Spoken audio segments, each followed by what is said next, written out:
هذه إذاعة إرنا.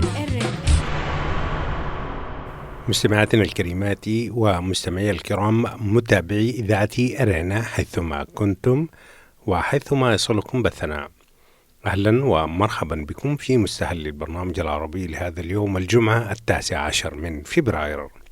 وكما عودناكم مستمعاتي الكريمات ومستمعي الكرام، نستهل برنامجنا معكم ابتداء بنشرة للأخبار، ثم وضمن برنامج تعليق على الحدث نقدم لكم في الجزء الأول تقريرا حول تفكيك دولة الإمارات العربية المتحدة لقاعدتها في عصب.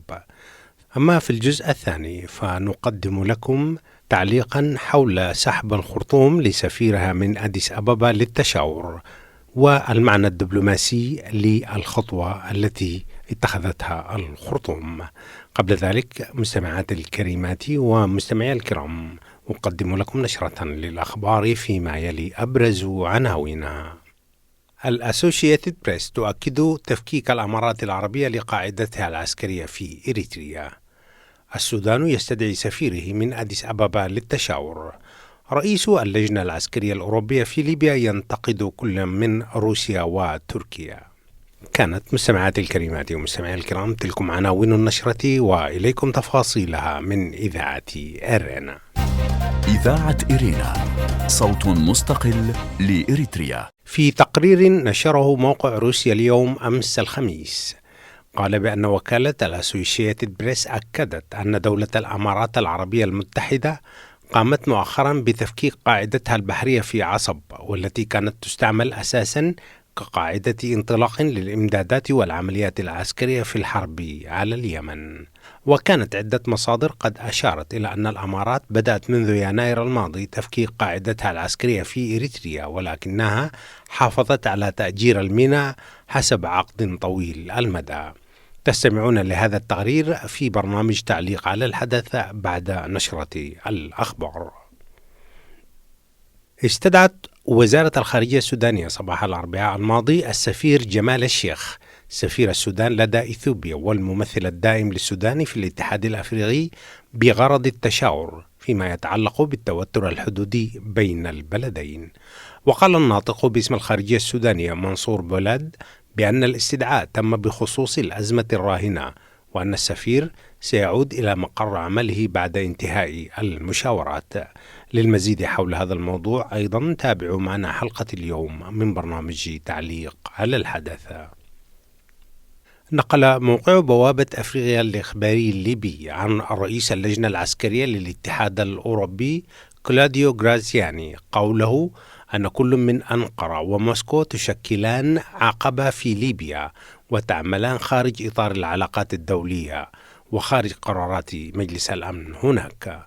وأضاف غرازيانو في تصريحات لصحيفة لا ريبوبليكا الإيطالية أن أوروبا أخفقت في الوقت الذي كان مناسبا في توفير استجابة داعمة لعملية بناء السلام في ليبيا بوسعها تجنب التدخلات الخارجية، وأن الفراغ الذي تركه المجتمع الدولي ملأته جهات فاعلة مثل تركيا وروسيا، والتي لم تتبع جميع قواعد المجتمع الدولي وخلقت جمودا في البلاد كما قال.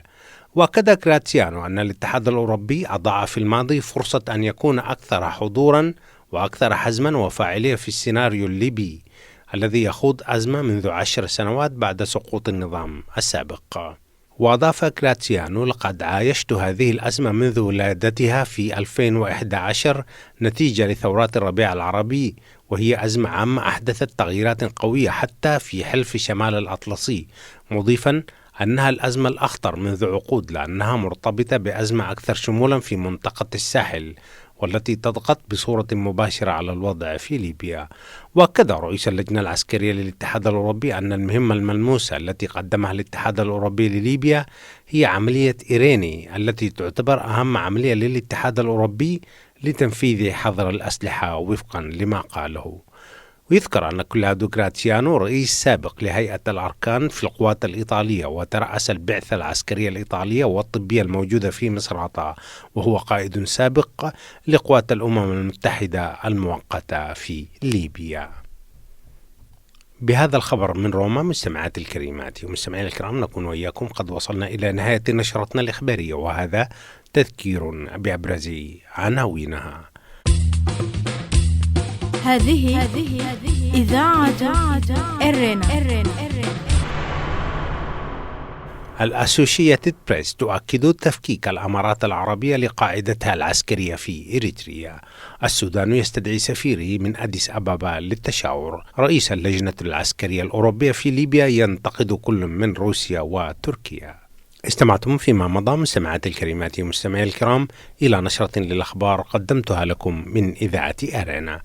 متابعة طيبة أرجوها لكم مع ما تبقى من فقرات برنامجنا.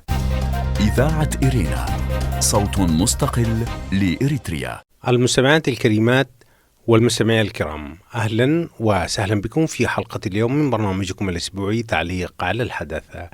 نخصص الجزء الأول من حلقة اليوم لتقرير الأسوشيتد بريس حول تفكيك الأمارات العربية لقاعدتها العسكرية في عصب، نقلا عن موقع RT الروسي، ثم وفي تناول لخبر استدعاء السفير السوداني من أديس أبابا للتشاور، حيث نتعرف على مفهوم الاستدعاء وهل يمثل قطع أو تدهور للعلاقة بين بلدين، ثم نتطرق إلى المهام التي يقوم بها السفير حسب نصوص اتفاقية فيينا للعلاقات الدبلوماسية لسنة 1961.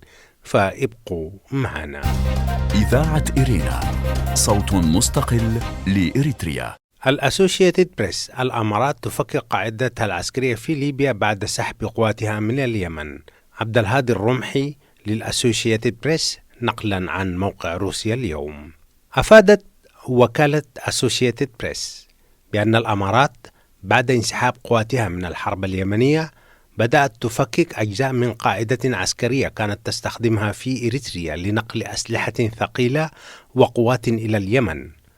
وأشارت الوكالة يوم أمس الخميس إلى أن الأمارات كانت قد استثمرت ملايين الدولارات في تطوير ميناء وتوسيع مهبط للطائرات وإقامة بنى تحتية أخرى في القاعدة التي أنشأها المستعمرون الإيطاليون في ثلاثينات القرن الماضي في مدينة عصب الإريترية المطلة على البحر الأحمر. واستخدمت هذا الموقع منذ سبتمبر عام 2015 كقاعدة لنقل أسلحة ثقيلة وقوات إلى اليمن. كما سبق أن زعمت حكومة الوفاق الليبية المدعومة من تركيا أن الأمارات تهرب أسلحة إلى البلاد عبر قاعدة عصب هذه. وحسب الخبراء الأمميين نشرت الأمارات في هذه القاعدة سابقا آليات قتالية مختلفة، منها دبابات من طراز لوكلير الفرنسية ومدافع ذاتية الدفع من طراز هاوزر G6 ومدرعات قتالية من طراز BMB3، كما تم رصد مروحيات هجومية وطائرات مسيرة وغيرها من أنواع الطيران الحربي في القاعدة. هذه إذاعة إرنا. لازلتم مستمعاتي الكريمات ومستمعي الكرام تستمعون إلى تقرير الأسوشيتد بريس حول تفكيك الأمارات العربية المتحدة لقاعدتها في عصب. ويقول التقرير: وبنيت في القاعدة ثكنات استضافة عسكريين أماراتيين ويمنيين وسودانيين جرى نقلهم إلى عدن على متن سفينة سويفت 1، والتي تعرضت في عام 2016 لهجوم على أيدي قوات جماعة الحوثيين. بالإضافة إلى ذلك أكد الباحث في معهد واشنطن لسياسة الشرق الأدنى مايكل نايتس للوكالة أن القاعدة كانت تتضمن أحد أفضل المستشفيات الميدانية في الشرق الأوسط. كما تم استخدام القاعدة حسب التقرير لسجن الأسرى المحتجزين لدى التحالف العربي بقيادة السعودية على خلفية إطالة أمد النزاع في اليمن. لكن في الفترة الأخيرة وصلت الأمارات على الأرجح إلى حدود توسعها في النزاع اليمني المأزوم حسب ما نقلت الوكالة عن خبراء، حيث تظهر لقطات جديدة من أقمار صناعية أن الدولة الخليجية بعد الإعلان عن سحب قواتها من اليمن في صيف 2019 شرعت في إخراج المعدات من القاعدة حتى تفكيك منشآتها مؤخرا. وتظهر الصور التي التقطتها شركة بلانت لابس إعلان أبو ظبي عن سحب قواتها من اليمن تقريبا عمالا يهدمون منشآت يعتقد أنها ثكنات بجانب الميناء وتم جمع صفوف متقنة من المواد ومعدات في شمال الميناء في انتظار شحنها على الأرجح. في أوائل يناير الماضي وثقت صورة أخرى ما يعد تحميل سفينة شحن بمركبات ومعدات من القاعدة، وقدرت هذه السفينة الميناء قبل 5 فبراير الجاري.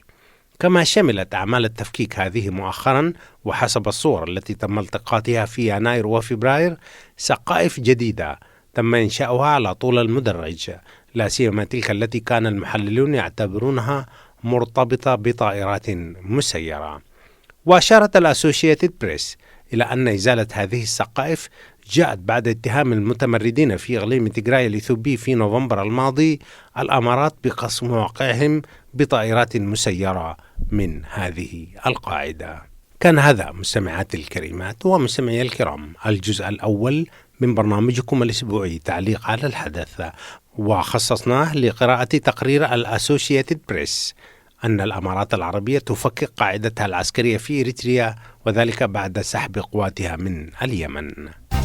إذاعة إرينا، صوت مستقل لإريتريا. المستمعات الكريمات والمستمعين الكرام، أهلا وسهلا بكم مجددا في الجزء الثاني من برنامجكم الأسبوعي تعليق على الحدث. وكما أوردنا في صدر نشرتنا الإخبارية لهذا اليوم، فلقد قامت وزارة الخارجية السودانية صباح الأربعاء الماضي باستدعاء سفيرها لدى إثيوبيا وممثلها لدى الاتحاد الأفريقي السفير جمال الشيخ إلى الخرطوم. وحسب إفادات مراسلين في الخرطوم، فإن استدعاء السفير جاء على خلفية التأزم بين السودان وإثيوبيا حول الحدود وأزمة سد النهضة كذلك، وأن السفير دخل في اجتماعات متواصلة مع المسؤولين السودانيين للإفادة حول الموقف الإثيوبي الرسمي من الأزمة الحدودية بين البلدين. وصرح الناطق الرسمي باسم وزارة الخارجية السودانية منصور بولاد بأن السفير سيعود إلى مقر عمله بعد انتهاء المشاورات. وجاء استدعاء السفير السوداني إلى الخرطوم على خلفية التوتر الحادث بين السودان وإثيوبيا على الحدود، حيث يتهم السودان إثيوبيا بأنها تحشد قواتها على الحدود، بينما تنفي إثيوبيا من جانبها إرسال تعزيزات إلى الحدود، وتؤكد على لسان أكثر من مسؤول بأنها تنوي حل الخلاف بين البلدين بالوسائل السلمية، مؤكدة على أن إثيوبيا لا ترغب في حرب مع السودان. في نفس الأثناء التي أشارت فيها قناة الجزيرة الإخبارية بأن المتحدث الرسمي باسم وزارة الخارجية الإثيوبية السفير داينا مفتي قال بأن بلاده سترحب بأي وساطة تركية بين بلاده والسودان في حال قيام أنقرة بها. هذه إذاعة إرينا.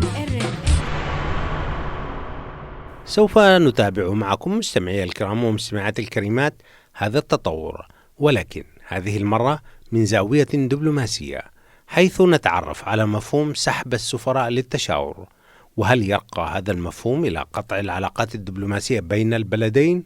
ولماذا يتم استدعاء السفراء إلى بلدانهم أو حتى من قبل وزارة الخارجية في الدول التي يعملون فيها؟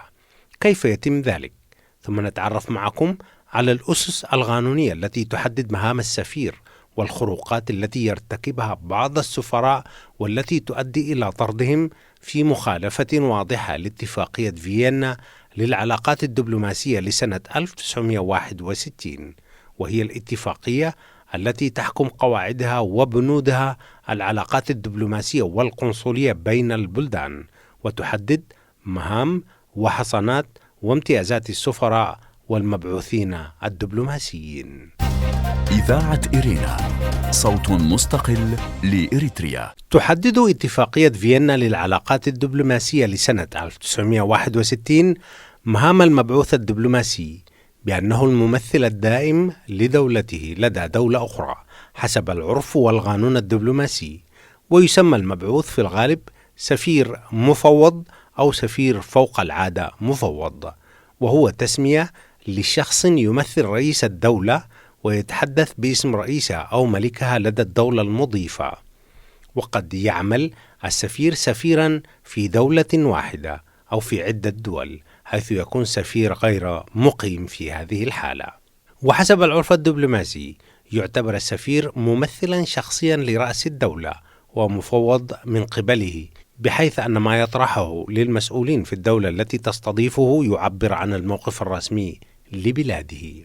وحسب اتفاقية فيينا للعلاقات الدبلوماسية لسنة 1961 والمشار إليها آنفا، فإن وظيفة السفير تنحصر قانونا في 5 مهام، وهي تمثيل دولته بشكل رسمي، بحيث يكون كل مواقفه وتصرفاته معبرة عن مواقف دولته ومصالحها، ويقوم كذلك بحماية مصالح دولته في الدولة المضيفة، وهو حق يكفله له نص الاتفاقية، بحيث لا يتعرض إلى أي مضايقة في أثناء رعاية مصالح بلاده، ويشمل ذلك رعاية مصالح مواطنيه وممتلكاتهم، خاصة في حالة نشوب أزمة بين بلاده وبين الدولة المضيفة أو في أثناء حرب ما.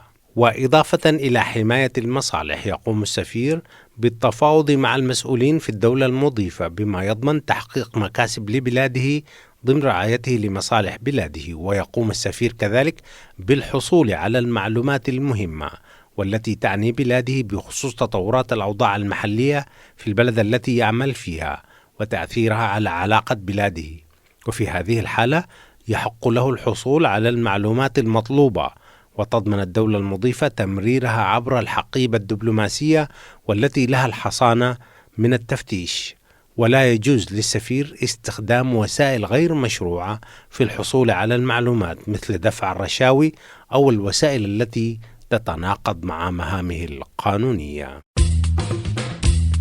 هذه إذاعة إرنا. وفي العادة يتم استدعاء السفير من قبل بلاده في عدة حالات، ويتم استدعائه أيضا من قبل وزارة خارجية الدولة التي يعمل فيها. فبالنسبة لبلاده فيتم استدعائه عندما تنتهي فترة عمله، والتي في العادة ما تكون فترتها من بين 3 إلى 4 سنوات. وهنا يقوم بإبلاغ وزارة الخارجية التي يعمل في بلادها وزملائه من السفراء الآخرين بانتهاء فترة عمله ونيته مغادرة البلاد. وعند المغادرة ينظم له حفل توديع في الخارجية، وحفل توديع من قبل زملائه من السفراء بواسطة عميد السلك الدبلوماسي. ولكن الاستدعاء الشائع والمعلن عنه في وسائل الإعلام هو استدعاء السفير المعني من قبل وزارة خارجية بلاده في ظل توتر بين بلده وبين البلد المضيف، مثل ما حدث مع سفير السودان جمال الشيخ. في هذه الحالة تبلغ وزارة خارجية السفير وزارة خارجية الدولة المضيفة بأنها تسحب سفيرها للتشاور. والعادة أن هذا الإجراء لا يعني قطع العلاقات الدبلوماسية بين البلدين، بل هو إجراء تعبر به الدولة التي سحبت سفيرها عن استيائها وسخطها من تصرفات الدولة المضيفة. وفي حالتنا التي نناقشها اليوم، فإن السودان يستدعي سفيره لإشعار إثيوبيا بأن السودان يشعر بالاستياء من إثيوبيا بسبب التأزم في الحدود، خاصة وكما ذكرنا فإن السودان يتهم إثيوبيا بحشد جيوش على الحدود، بينما تنكر إثيوبيا ذلك. ومن ضمن عمليات سحب السفراء للتشاور المعروفة قيام كل من السعودية ومصر والبحرين والأمارات بسحب سفرائها من الدوحة بعد التأزم في العلاقات مع دولة قطر في مارس من عام 2014. وكانت مجموعة من دول أمريكا اللاتينية أيضا قد قامت بسحب سفرائها من تل أبيب في أغسطس من عام 2014 احتجاجا على قيام إسرائيل باستخدام القوة المفرطة ضد الفلسطينيين في قطاع غزة. وفي العادة وكما ذكرنا فإن ذلك لا يعني قطع العلاقة الدبلوماسية، ولكنه يعني بأن الدولة التي سحبت سفيرها تشعر بالامتعاض والاستياء من سياسة الدولة المضيفة. إذاعة إرينا، صوت مستقل لإريتريا. ومن ضمن حالات الاستدعاء كذلك هناك استدعاء السفير من قبل وزارة خارجية الدولة المضيفة له. ففي هذه الحالة وعكس استدعائه من قبل وزارة خارجية بلاده، تقوم وزارة خارجية البلد المضيف باستدعاء السفير إلى مقر الوزارة وتخطره بشكل رسمي عن استياء البلد المضيف عن تصرف محدد لدولته، أو تطلب منه تفسير كلام مسؤول حكومي في بلاده ضد البلد المضيف. ومن أشهر الاستدعاءات المعاصرة قيام وزارة الخارجية المصرية باستدعاء السفير التركي في عام 2013، حيث أكدت له الخارجية المصرية استياء القاهرة من التدخل التركي في شؤونها الداخلية، وطلبت من السفير التركي مغادرة البلاد باعتباره شخصية غير مرغوب فيها، ولكن ذلك لم يعني إغلاق السفارة التركية أو قطع العلاقات بين البلدين.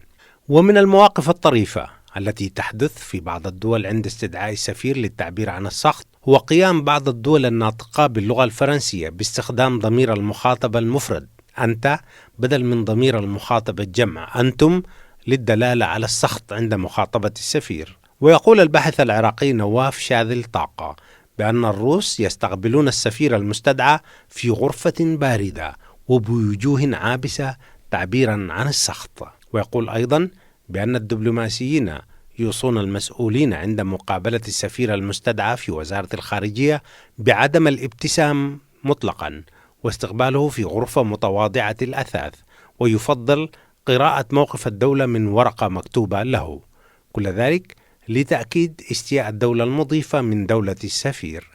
وفي بعض الأحيان تقوم دولة ثالثة تربطها علاقة جيدة بالدولتين بتلطيف الجو بين البلدين والتوسط لإعادة السفير المستدعى إلى مقر عمله. وفي العادة لا تطول فترة استدعاء السفير إلا إذا كانت العلاقة بين الدولتين قد وصلت إلى نقطة حرجة، مثل ما حدث في الخلاف بين دولة قطر ودول المقاطعة الخليجية. هذه إذاعة إرنا. المستمعين والمستمعات الكرام، سلطنا الضوء في حلقتنا لهذا اليوم وفي الجزء الثاني على مسألة استدعاء السفير السوداني من أديس أبابا للتشاور، وتطرقنا إلى مفهوم الاستدعاء في العرف الدبلوماسي. ونشير قبل الختام بأن وجود السفراء في الأساس هدفه هو تعزيز العلاقات الثنائية، وأن سحبهم أثناء الخلافات بين الدول قد يعيق الحوار والتفاهم، لما للسفراء من تفويض للتحدث باسم رؤساء دولهم والتفاوض من أجل مصلحة بلدانهم. لذلك كانت دوما عمليات استدعاء السفراء إلى عواصم بلدانهم مؤقتة، وبغرض اطلاع المسؤولين على حقيقة الأوضاع في الدولة التي يعملون فيها. والقصد منه كما ذكرنا هو التعبير الدبلوماسي عن السخط والاستياء، بما يفرض موقفا جديدا حول الأزمة بين البلدين.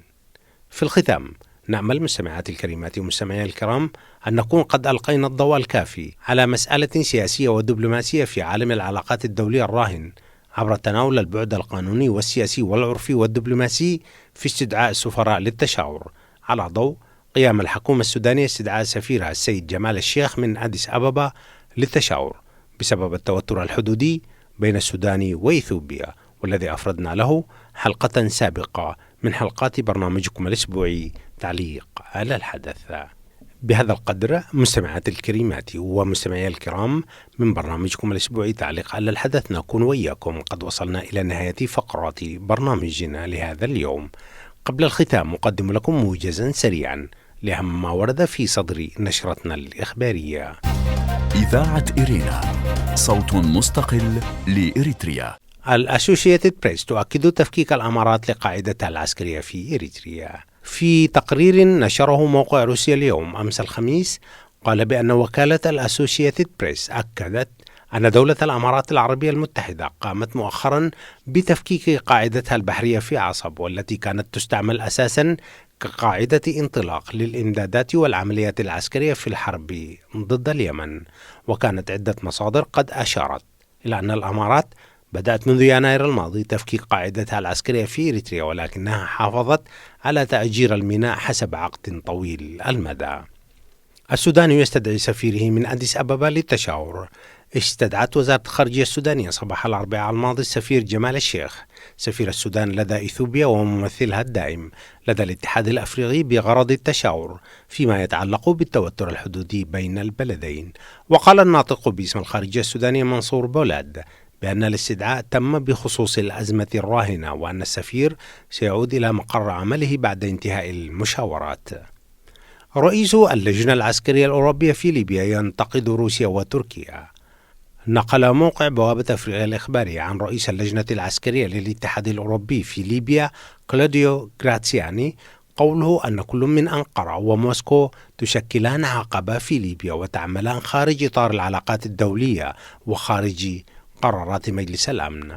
وأضاف جراتزيانو في تصريحات لصحيفة لا ريبوبليكا الإيطالية أن أوروبا أخفقت في الماضي في توفير استجابة داعمة لعملية بناء السلام في ليبيا بوسعها تجنب التدخلات الخارجية، وأن الفراغ الذي تركه المجتمع الدولي ملأته جهات فاعلة مثل تركيا وروسيا، والتي لم تتبع جميع قواعد المجتمع الدولي وقرارات مجلس الأمن وخلقت جمودا في البلاد على حد قوله. كان هذا مستمعاتي الكريمات ومستمعي الكرام موجزا لأهم ما ورد في صدر نشرتنا الإخبارية لهذا اليوم، وبه نكون وإياكم قد وصلنا إلى نهاية فقرات برنامجنا لهذا اليوم. قبل الختام مستمعاتي الكريمات ومستمعي الكرام أذكركم دوما بأنكم يمكنكم الكتابة إلينا والتواصل معنا على البريد الإلكتروني arabicerena@gmail.com. حتى الملتقى بكم مجددا مستمعاتي الكريمات ومستمعي الكرام في حلقة جديدة من برنامجكم الأسبوعي تعليق على الحدث والبرامج الأخرى لإذاعة إيرنا. تقبلوا تحيات محدثكم فتح عثمان، وتقبلوا كذلك تحيات زملائي في الاستوديوهات الرئيسية للإذاعة في باريس، ودمتم في رعاية الله وحفظه وأمانه. هذه إذاعة إيرنا.